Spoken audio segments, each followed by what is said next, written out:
Ассаламу алейкум, тігінші ханымдар, каналыма қош келдіңіздер. Бүгінгі видеода дәл осындай подгузниктің тігілу жолымен бөлісетін боламын. Видеоны соңына дейін қараңыздар. Ал енді қыздар, әдеттегідей мен сіздерге қағазға сызып көрсетейін. Лекаласын сіздер үлкен обой немесе газетке сызсаңыздар болады. Осындай мен макет түрінде көрсетемін. Бұны 1,5 жастан 2 жасқа дейін қолдансаңыздар болады. Балаларға келеді осы размер. Түзеу етіп осылай 50 сантиметрді сызып аламыз. Енді жоғарыдан оңға қарай, солға қарай 12,5. Міне, солға қарай 12,5. Оңға қарай 12,5-ды сызып алдым. Бұл менің баламның бел айналымы. Яғни общий 50 болды.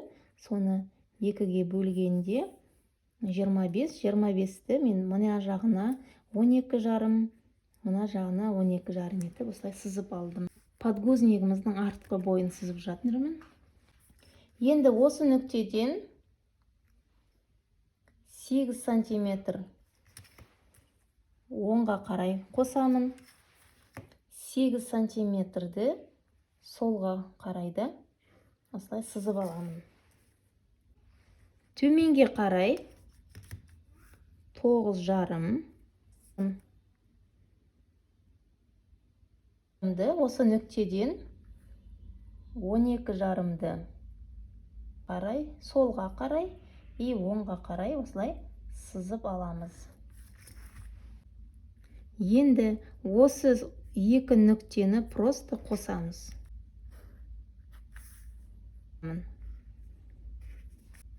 Мына жаққа 8 қосқандықтан бұл жерде де 8-ді қосамын мына жаққа.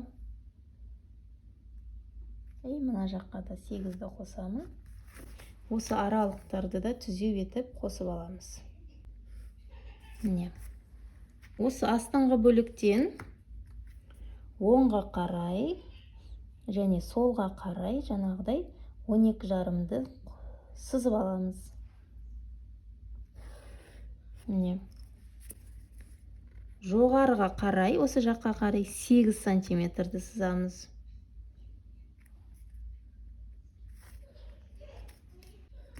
Бұл жерге де 12,5-ді оңға қарай,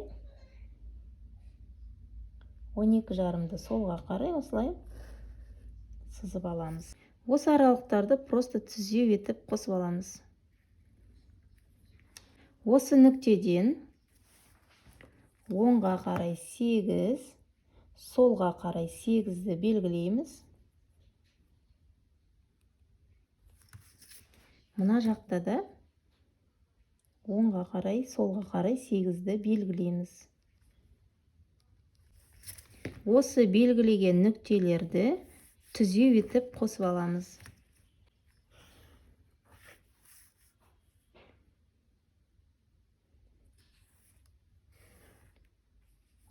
Міне, қосып алдым. Мынау біздің алдыңғы бойымыз. Мынау біздің артқы бойымыз. Енді осы жерлерді, міне, мына жерлер острый болып тұрған жерлерді доғал етіп осылай жасап алсаңыздар. Бірден осылай сызып кетейік. Бұл әдемілік үшін 4 бұрышты қылып та қалдыруға болады. Ол енді өз еріктеріңіз. Мен осылай доғал етіп сызып аламын. Осы жерді де доғал етіп сызып аламыз.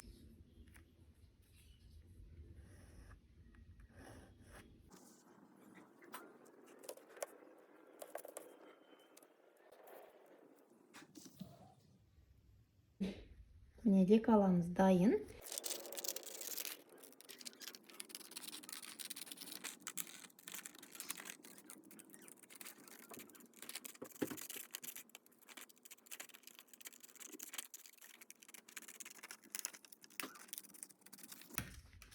Неге қыздар, біздің осындай лекаламыз дайын болды.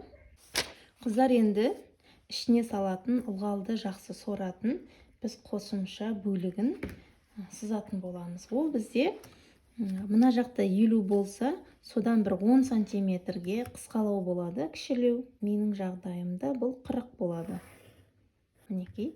Енді осыдан 15 қылып, аралығын 15 қылып алсаңыздар да болады. 7,5-ды мына жағына, 7,5-ды мына жағына бөліп, осылай сызып аламыз.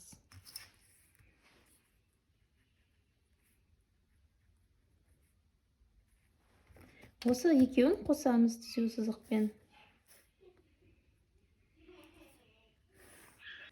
Осы жерлерін доғал етіп, әдемілік үшін доғал етіп жасап қояйық.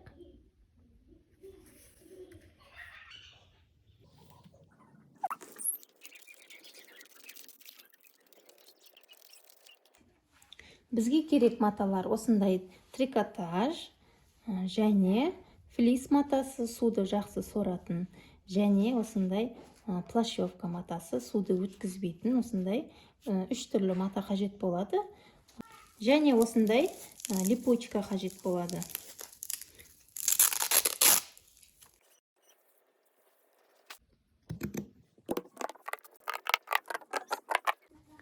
Міне қыздар, мен екі алам бойынша осы екі матамды да бір-бірден осылай қиып алдым, бастырып. Ортасына салатын осы екі аламмен екі штук флистен и мына плащевка матамнан да істедім, қиып алдым. Екі қабаттан жасауға болады. Мен сіздерге қазір бір қабатынан көрсететін болған. Осындай 1 сантиметрлік резинка қажет болады. Липучкамыздың жұмсақ жағын, осы жеріне тігіске жан жағына 1-2 сантиметр қалдырып, осылай тігіп алатын боламыз. Айналдырып, осы жерге тігіп алуымыз қажет. Осы жағына липучканың қатты жағын осы жеріне тігетін боламыз. Айналасына 1 сантиметрдей жеткізбей, мінекей, осындай бізге 2 штук қажет болады.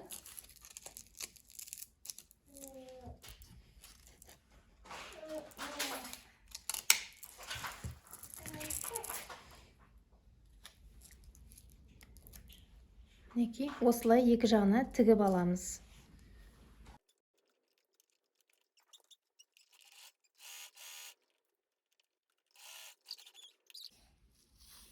Мінекей, осылай айналдырып тігіп алдым.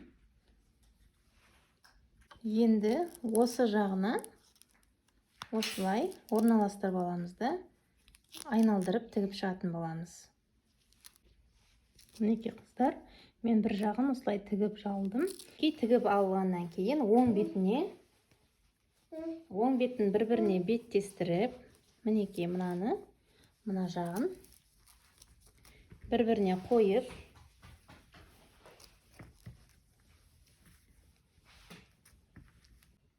осылай инемен түйрелеп жан жағынан. Содан кейін осы маңнан, мінекей, осы жерді қалдырып кетеміз тікпей. Қалған жерлердің бәрін айналдырып, жан жағынан 0,5 сантиметр қалдырып, айналдырып тігіп шығамыз.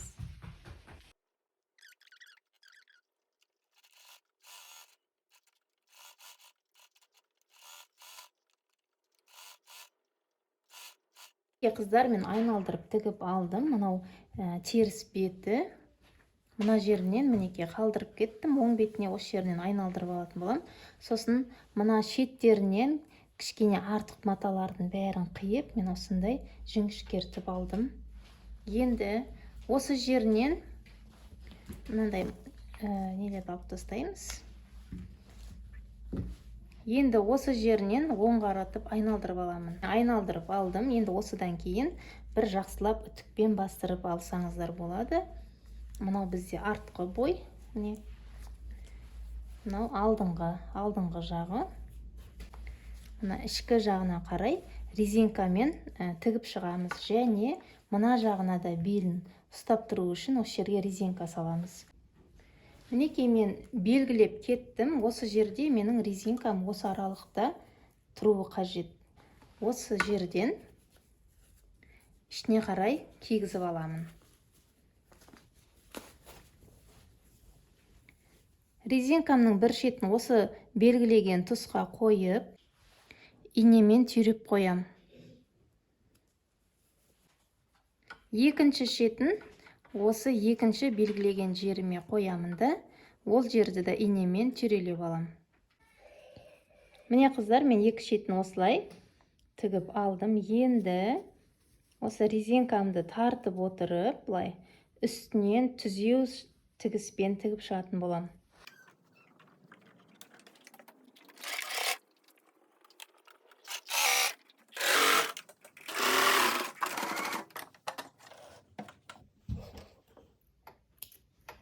Енді осы маңнан белгі салып кетемін.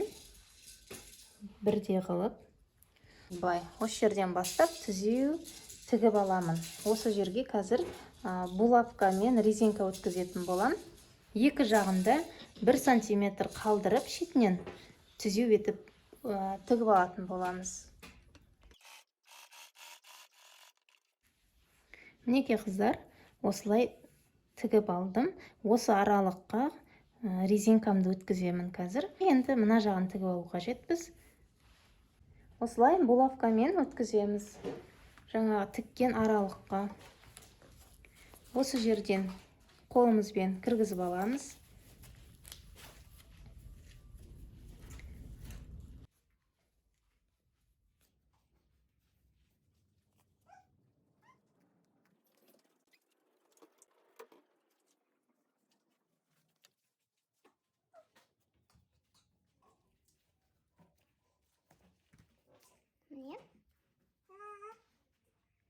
Өткізіп алдым. Енді осы жерден машинкамен бекітіп тігетін болам. Мына жағынан да бекітіп тігемін. Барлық жері тігілді. Осымен біздің подгузнигіміз дайын. Алды осылай тұрады. Осы жеріне екінші липучканы да салып тігіп алсаңыздар артық етпейді. Олай да әдемі болып тұрады.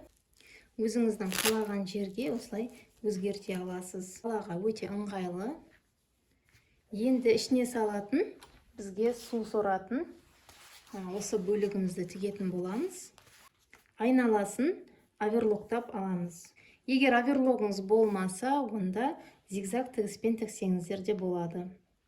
Қыздар, ішіне салатын бөлігін мен оверлоктап алдым. Осыны мына жақтан, міне қалдырып кеттік қой біздер. Осы жерден кигіземіз. Ішіне жақсылап кигізіп аламыз. Плащевка материал болғандықтан суды өткізбейді, ұстап қалатын болады. Мінекей. Тігіп көріңіздер, өте ыңғайлы балаға. Осы аралықты өзімізге қалаған жерге, баланың беліне қарай, осылай өлшеміне қарай қалаған жерге қоямыз. Бізде осындай әдемі подгузник дайын болды. Егер де менің видеом сіздерге ұнаған болса, каналға тіркеліп, қолдау білдіруді ұмытпаңыздар. Келесі видеоны күтіңіздер.